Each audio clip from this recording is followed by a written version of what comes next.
People out there simply cannot afford all their day-to-day payments that they've got to do. And there are quite a number of food items that, should the VAT on that be scrapped, will make it easier in the day-to-day living of a lot of people. We also saw the optimism that was created when this government of national unity was formed, when the DA entered this government.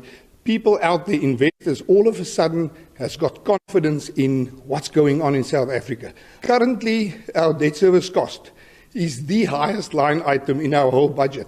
We are paying more towards interest and debt service costs than we pay towards education, health, police, etc. I hope that the Minister will today announce that there are no more bailouts so that money can really go into the pockets of the people. When we listened to this budget today, we sat there from the DA side, we were the first to stand up and applaud him.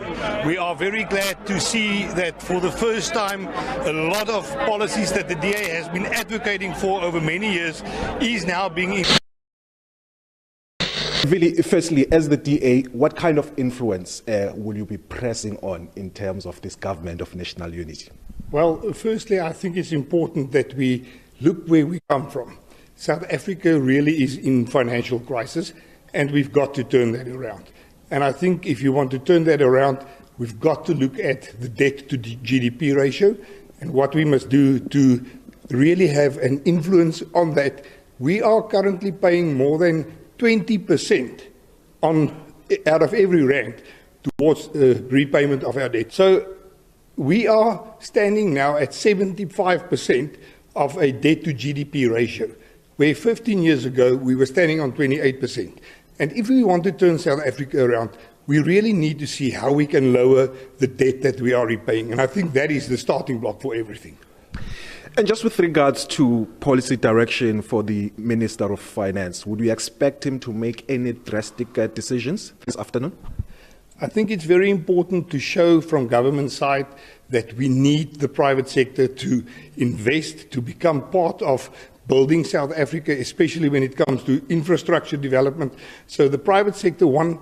And then we have, as the DA, been speaking a long time about the expansion of the zero-rated VAT food basket. People out there simply cannot afford all their day-to-day payments that they've got to do. And there are quite a number of food items that, should the VAT on that be scrapped, will make it easier in the day-to-day living of a lot of people. Then if you look at infrastructure as well as rail, freight rail, we've got this rail system that's not being utilized at the moment. And we hope that the freight rail system will be opened up to third parties that can make use of that rail, that can put up their own trains and assist us in transporting our goods. Our roads are being trampled by trucks. We not want to close down the trucking industry, but I think it's very important to have freight rail coming in as well. Just in terms of the government of national unity, do you think that you are finding each other in terms of the fiscal policy direction? We've got no choice than to find each other. We cannot carry on the trajectory that we was. We all saw that. But we also saw the optimism that was created when this government of national unity was formed, when the DA entered this government. People out there, investors, all of a sudden has got confidence in what's going on in South Africa. Hopefully we can better our standing with regards to ratings and rating agencies, which will in turn make the payments that we pay towards our debt service cost lower. Currently, our debt service cost is the highest line item in our whole budget. We are paying more towards interest and debt service costs than we pay towards education, health, police, etc. And that should be turned around. We know that there will be cost cuts, but we from the DA side sincerely hope that that will not be applied to departments like education and health and social welfare, but that it be applied mindful of the needs of the people out there. And just lastly, in terms of the austerity measures that have been spoken about, would you support that as the DA? I think that the main thing is that there must be a fiscal anchor being put in somewhere.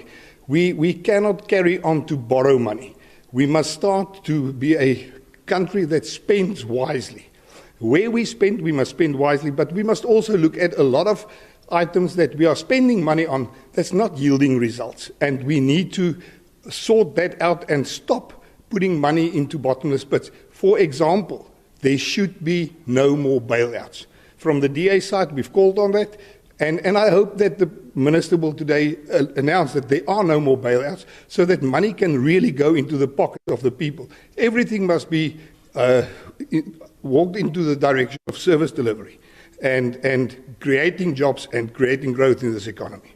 Aucamp, from the DA's perspective, do you think that Finance Minister has struck the right chords in delivering this budget? Absolutely. I think when we listened to this budget today, we sat there from the DA side, we were the first to stand up and applaud him. We are very glad to see that for the first time, a lot of policies that the DA has been advocating for over many years is now being included. This is the first time during a budget speech that we hear so much emphasis on the private sector and the contribution that the private sector can make. The first time that we hear that there must be a ceiling to the debt that we are going to carry on with. We must get our debt lower. I discussed that when I spoke to you this morning, and that is a very good thing. The open up of the freight rail system, which we have been advocating for a long time, has been announced today. It will be done.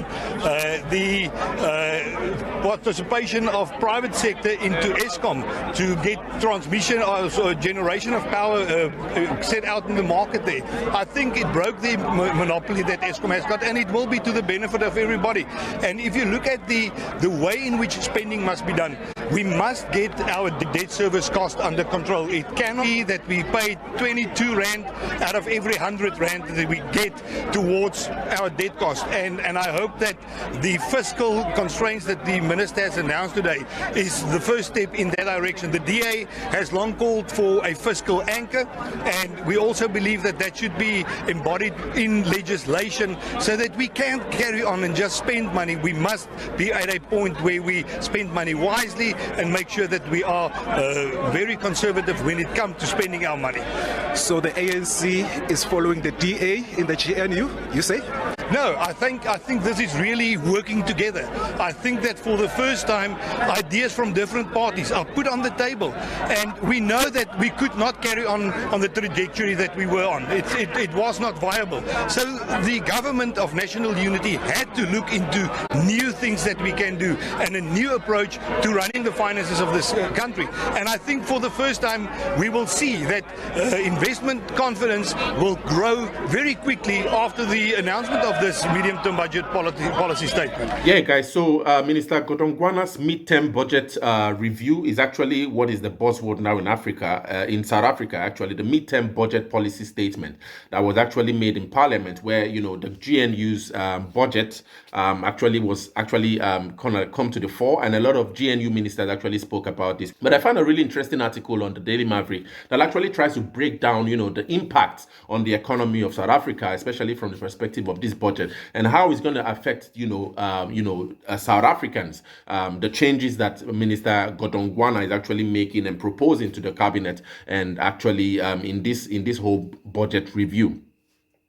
So first of all, I think it's really interesting. I really learned a lot from this. Let's just begin. So he argues that in his first government of national unity budget, Finance Minister Enoch Godongwana has committed to doing more of the same, mainly slashing government spending, reducing smothering public debt levels, and accelerating the implementation of pro-growth and investment reforms. This report argues that this has provided renewed clarity on how public finances will be managed under the government of national unity, as the new and enthusiastic ministers might, in theory, be committed to Godongwana's fine fiscal prudence vision. However, in practice, ministers might lobby for Godongwana to spend more money, undermining any fiscal consolidation promises and putting public finances on a dangerous path.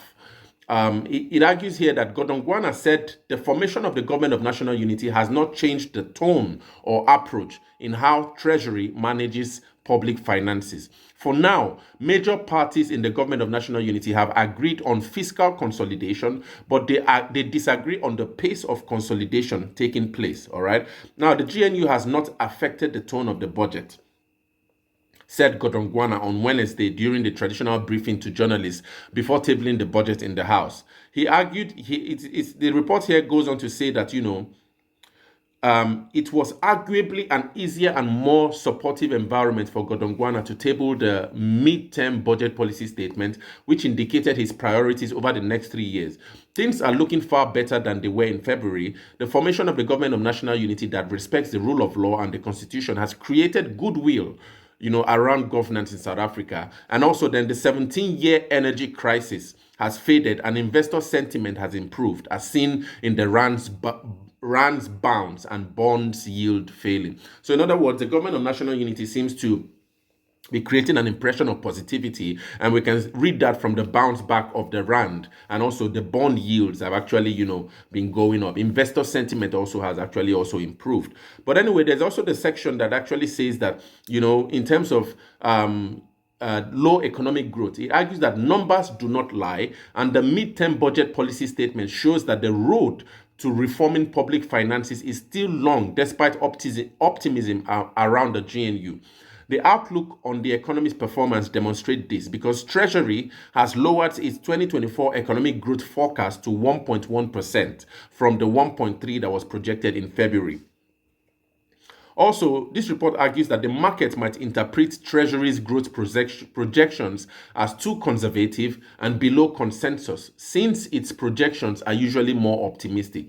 The Director General of Treasury, Duncan Pieterse, actually acknowledged that Treasury's projections have been too optimistic in the past and could be placed in a position of revising them. He says that we now want to strike the right balance and make sure that they are credible. If there is overperformance in the economy, we will have to revise them every quarter, said Peters. But anyway, there's actually another really interesting part of this, budget statement that actually I think many people have been talking about, and it argues that it's around the post office, South African post office.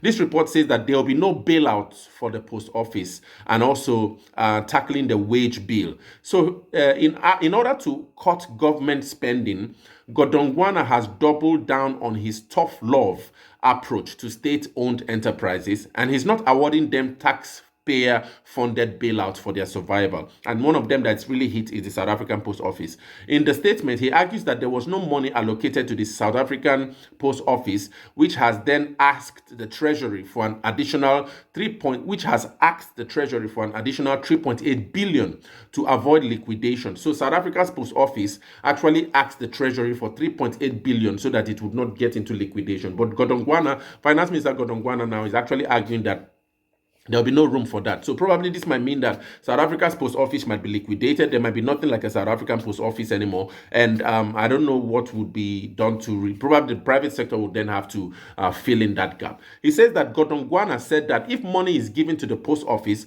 it will be prioritized or taken from the Department of Communications and Digital Technologies instead of the SOE getting new money. All right.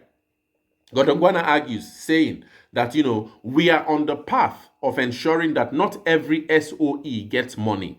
There is no money in the midterm budget policy statement adjustment. We are hoping that the department will reprioritize its budget to deal with the post office question. We also need to ask each other about the future of South Africa's post office, said the minister, inferring that its ownership as a state-owned company might be reviewed. So in other words, it appears that there's going to be a privatization of SA Post Office, and that's what this whole thing is actually alluding to. So the report then finally says that to contain government spending, Treasury is actually targeting reductions in the cost of remunerating South Africa's 1.3 million public servants, all right? And to reduce the remuneration bill, it has recommended a program in which older public servants, which is about 30,000 people, should voluntarily accept early retirement packages from 2025. This is really going to be, what's the word now? That word is actually,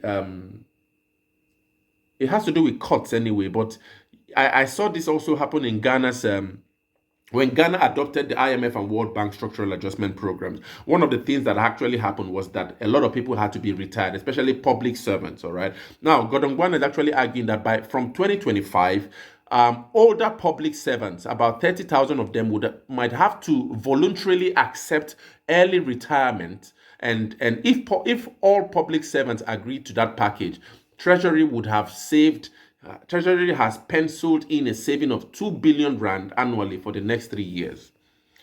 So this is it. And if I remember, in Ghana, there was a program that was actually designed to be able to offset the negative impact of this kind of policies on the people who it affected. But in South Africa, if this goes to the fore, we have 30,000 people who would have to accept early retirement packages. I don't know if that's going to be enough for them. But then, you know, I'm really scared about the impact it might have on all these families. And if it would increase the unemployment levels rates we actually see in South Africa at the moment, and the whole austerity rhetoric which this budget statement actually speaks of, I think might really might cause more challenge than good anyway. But anyway, in conclusion, it says that Godongwana believes that the economy's growth and increased investments lie in the government's partnership with the private sector in areas such as energy and logistics. The next phase of this partnership will move to infrastructure projects, all right? And then a new feature will be the government offering credit guarantees for private sector players embarking on the infrastructure project and their motivations to do so. So, in conclusion, I think it's scary in a way. The whole thing with austerity. Austerities are always painful, and I think this budget review, I don't think there's lots of positivity around it anyway. But like you could hear from the ministers, there's been a lot. I think I'd see some really interesting comments here on Daily Maverick about this. He says that the quickest way to reduce government debt is to reduce the absurd number of ministries. And Ramaphosa actually increased them for no real reason. Then toss BEE out of the window to make the economy more efficient. It says here in bracket, it is racist and provides a fortune to lawyers to absolutely no economic reason. Yeah, so the whole thing with austerity and these kinds of things to make our economy more dynamic is to reduce public spending, public industries, ministries, and all this. But then it will affect a lot of people. I saw this happen a lot in Ghana when I studied Ghana's history during my PhD. I saw it also happen in many African countries where there was privatization. It actually affected some of my relatives as well, especially in Nigeria when there was a privation of the telecommunications industry. I know how many people lost their jobs, and these are older people, you see, because now we see a younger population erupting across Africa. Africa has almost 80% of its population being young people. And so what would then happen if these older people who have actually manned our ministries for a long time or would have to need to accept voluntary resignations? What happened to that portion of the populace in many African nations, especially like in South Africa, for example, and especially if the government doesn't have a plan to really manage that sector, that portion of, especially in terms of infrastructure.